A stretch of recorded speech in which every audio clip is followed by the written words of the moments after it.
kalibo nga inyong gihambin ilabi na sa punto legal. Kinisab si Dr. Rene Obra ang kaabag sa inyong suliran. Ang akong suliran. Kini ang akong suliran.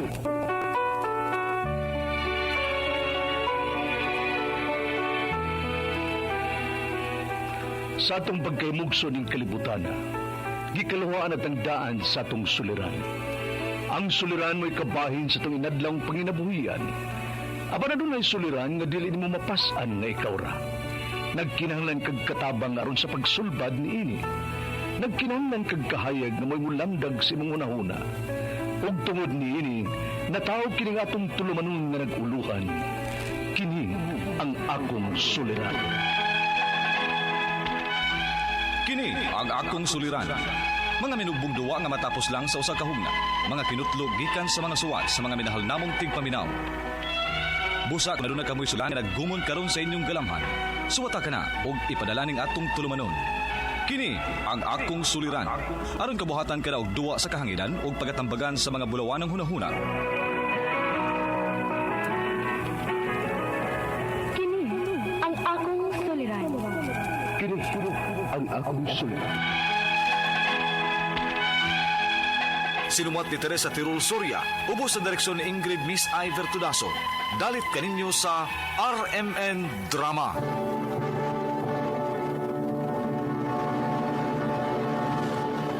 Recorded by X Thunder Gaming. Mayong adlaw kanyong tanan nga nagpaminaw karon ning tulumanon, kini ang akong suliran. Ilabi na kaninyo Dr. Rene Obra ug Attorney Elaine Bathan. Ingon man sa mga artista nga maghatag og kinabuhi ning akong suwat suliran. Ako si Jane, 22 anyos, taga Tabugon, Cebu. Punto legal kining maong suliran. Kabahin kini sa yuta sa akong lula. Aron yung hisabtan, ingon ini ang mga panghitabo.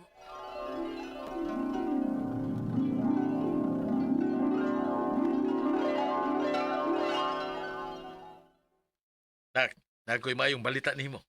Unsa man na pa? Di lagi ni taon ta mag-abang og bahay. Kay ato natapuyo sa bahay ni Lula ug Lulo ninyo. Wala, may noon pa. Kano sa man ta mamalhin?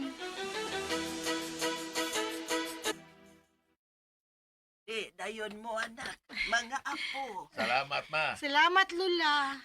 Basta, kamo na'y bahala din ha. Di na lang di ka mo balhin din ma. Di lang dong. Mas maayo man nga kamo lang mo'y mupuyo din Kayo bayan is inyong lolo. Unya patay naman siya.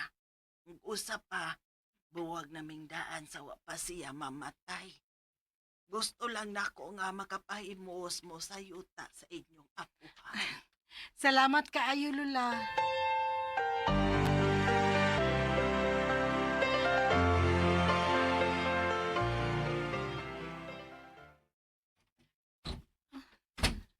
Mingaw man? Jane, nak. Oh. Ayaw ka na uli na ka. Pa, nga naman ka? Naghilak lagi ka pa. Wala si Lula nimo. Unsa?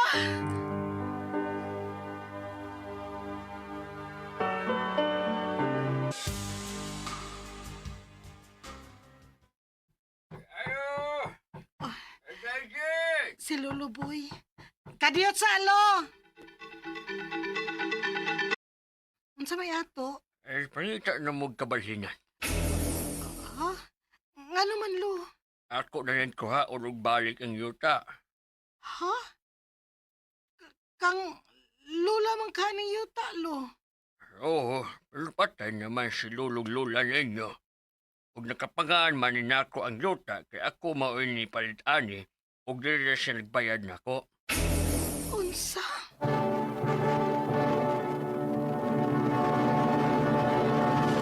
Recorded by X Thunder Gaming.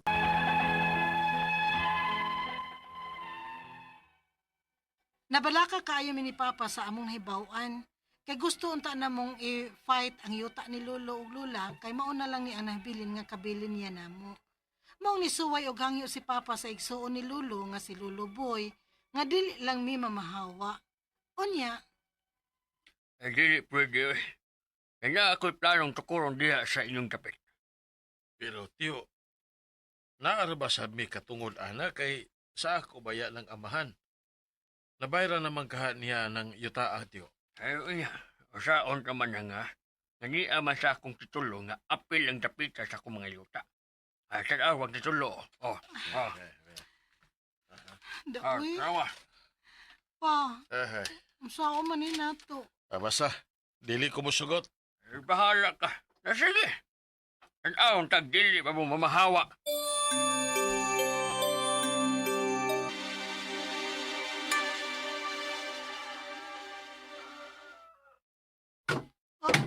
Wala, uy. Sa maron, kasaba ba? Jean, Ate Jean, Ang dong, ang atong bay, bagi ko ba lagi? unsa?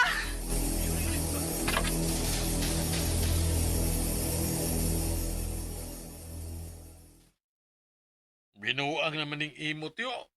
Pahawa o bitaw mo. Dili sa mo mamahawa. Pwede ba ya kang makiha og trespassing anilo?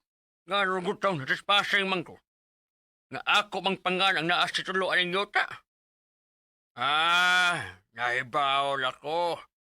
Kamu maikihan akong trespassing. Unsa lo?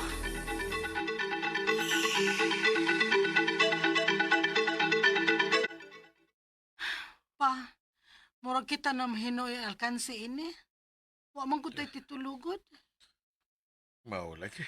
Anya, unsa man ni nato pa? Magmagahi kita na. Dili na to ihatag nila ang yuta kay naibaw ta mismo nga sa imo ning lolo.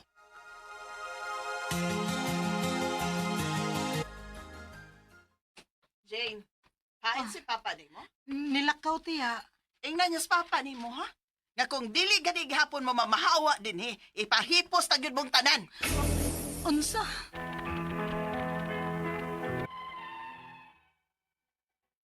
Naglibog na good me kung unsay among buhaton kay wa naman si Lolo nga mo ay makatabang namo ug makahatag og clarification sa tanan. Ang ako mga pangutana mao kining mosunod unang pangutana. Way kasulatan o titulo nga ikapamatuod nga na fully paid na si Lolo sa maong yuta. Unsay pwede namong buhaton para dili makuha sa igsuon ang yuta? Ikaduhang pangutana. Gipaguba sa igsuon sa akong lolo ang bay nga among gipuy-an nga way pananghid namo.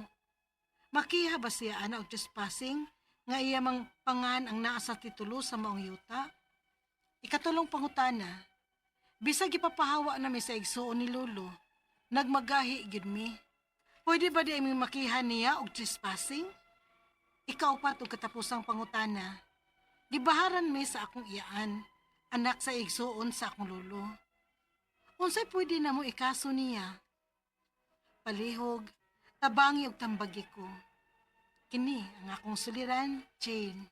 Maayong adlaw mga sukintig paminaw kini si Attorney Elaine Bathan ug ako karong adlawa ang mohatag ninyo og tambag tubag solusyon kalinawan sa inyong mga pangutana tubag sa inyong mga legal questions. Muna ay nagmugpagdugay ipadala ang inyong suwat sa suliran_612@yahoo.com or sa ato ang Facebook account nga kini ang Akong Suliran official writers page. Pwede sad atong ipadala sa 3rd floor, Jose R. Martinez Building, Osmeña Boulevard, Cebu City. Hello guys! Kumusta man mo karong adlawa? Wa gisapot, way nagmaoy, way nagmugtok din ha, way nakipag-away, sus pastilan. Ako sang pangutana, ang mga hinugasan, mga hugasan din ha, ang mga plato, nahumana na, ang mga nilabhan, napilo na ba? Ikaw, naminaw karon nitabang kasi mong mamagpapa o nagsige na gapong pagtiayhag. Bangon-bangon din, guys, pag may time. Tabang-tabang sa tagpanagsa sa itong mga ginikanan. Kung sa mga buhatonon, puds balay, labo nang dagko na kay taglawas, uy, sus, tabang taon, lihok po, panagsa. Kay,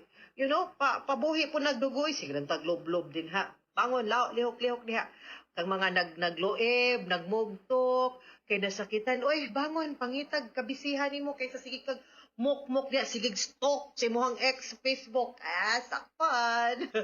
Bitaw kanang, sahay manggod, kaning pag-deal na to sa ato ang problema, maog po na'y dako nga aspect, no? Para po sa ato ang health, no? Ato ang mental health. Kung hibawta mo da sa ato ang problema, mas dali gud na masulbad ba. Di ba? Limot-limote lang gud na, guys. Ha? Thank you kayo di ay, guys. And a big shoutout sa akong mga likers ug followers sa Elaine Tantenko Bathan sa akong Facebook. Salamat sa mga ni-reach out ug mga ni-message mo. Hangyo lang yun ko, guys. Please, adto lang yun ipadala ang mga suliran, mga pangutana ninyo sa kini ang akong suliran official writers page. Di man gud mi pwede nga mo entertain o mutubag sa inyong mga pangutana other than din ha. No? So please send it there. Kay para mo agit sa saktong proseso. Hangyo lang yun. Pasensya na. But thank you for reaching out. Thank you nga maingon mo nga mamina mo and avid listeners mo. I love you. Thank you kayo sa inyong padayon nga pagsalig o pagpaminaw. Si Jane, ang ato ang letter sender, taga Tabugon, Cebu, 22 years old. Nisuwat ni kabahin sa yuta sa ilhang apuhan, no? So, niingon man to yang apon nga, adto lang sila puyo sa yuta sa katong ilahang lolo lagi. So, nga naman ang ilahang lolo, sumoni ang ilahang pangutana. Kay wara ba to'y papilis ang ilahang pagpuyo, paggamit dito, mo gid ni. Walay kasulatan or titulo nga ikapamatuod nga fully paid na ni lolo ang yuta. Unsay pwede na mong buhaton para di na makuha sa iyahang igsuon ang yuta. Kalisod, basta way papel. Kay mo lagi na, pareha ko nagpicture. If it's not on Facebook, if it's not in Instagram, it did not happen, napatay. O walay deed of sale, it did not happen, usahay. Mo gyud ni. Pero, atong pangutana, unsa kadugayan naman mo nagamit anang yuta. Basin di ay sa kagidugayon, no? Magamit na nato as our basis to claim ownership. Kanang gitawag na to prescription. Beke naman, basin pa lang di ay, no? So, but honestly, the strongest evidence and document, the most convincing of them all, will always be a deed of absolute sale. Kana gyud unta. So, I really hope nga ang mga naminaw nato karon will not make the same mistakes. Aning ato ang mga letter sender, mga makadawat natong suwat, unya moingon nga why papilis or sayop ang papilis. Okay? We've been explaining that telling you unsa gyud na kaimportante, no? Ikaduhang pangutana, gipaguba sa igsuon sa akong lolo ang balay nga among gipuy-an nga walay pananghit namo.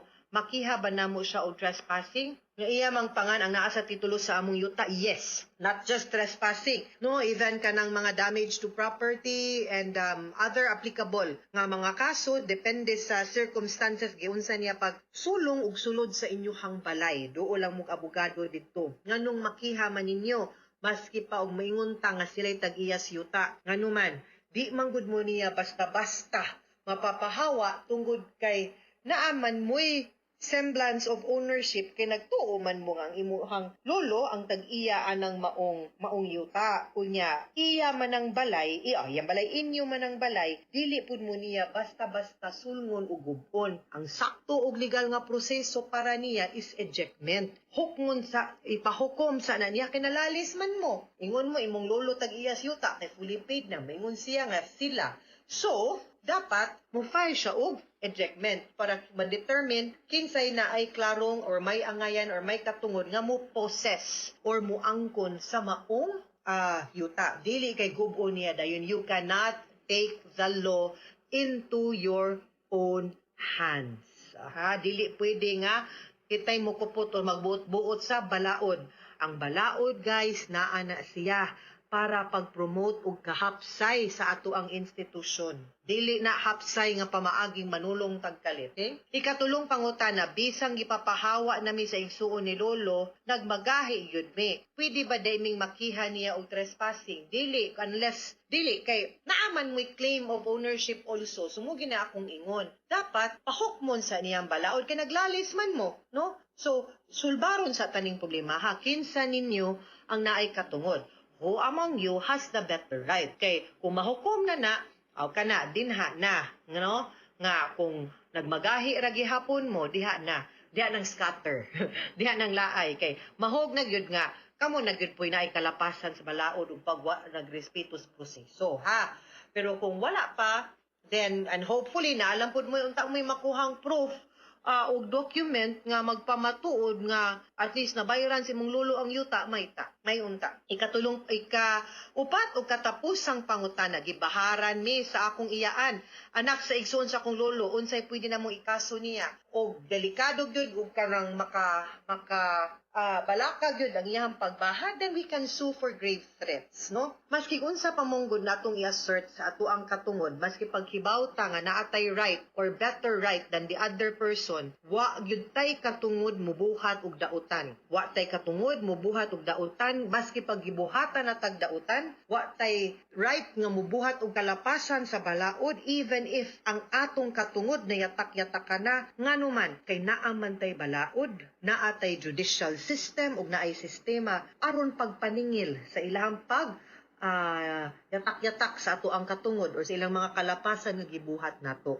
Like I said, do not take the law into your own hand. Mga sukintig paminaw, hinaot unta nga namoy nakutlo na pagtulunan karong adlaw.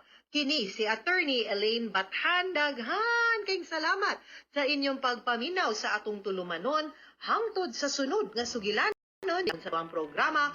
Kini ang akong suliran gikan sa RMN Production Center, Radyo Mo Nationwide. Tatak RMN, daghang salamat o maayong adlaw.